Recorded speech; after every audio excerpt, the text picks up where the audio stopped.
આ રોડ સમગ્ર મોરબીમાં રોડના ભાવ નક્કી કરી નાખ્યા, ગટરના ભાવ નક્કી કરી નાખ્યા.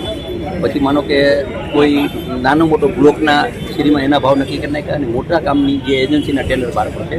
એટલે આ રોડ મોરબીની ટ્રાફિકની સમસ્યાનો એક પછી એક આરે 5 રોડ કરી પૈસાની કોઈ તકલીફ નથી, પણ એક આરે 5 રોડ કરી તો ટ્રાફિકની સમસ્યા. હવે આ રોડ પૈસા પછી હવે વિજય ટોકીમાં ચિત્ર અહીંયા પાઇપ નખાઈ ગયા, એ કામ ચાલુ કરશે. પછી નગર દરવાજાની અંદર છે. આ રીતે એક એક રોડ મોરબીના અને બહારના જે અત્યારે જે તકલીફ છે, માનો કેનાલ રોડ છે, લાઠીપ રોડ છે, એવા એક સામૂહિક આજે પણ કમિશનર સાહેબની સવારે 8:30 અહીંયા ગયા અને આખું સર્વે કરે.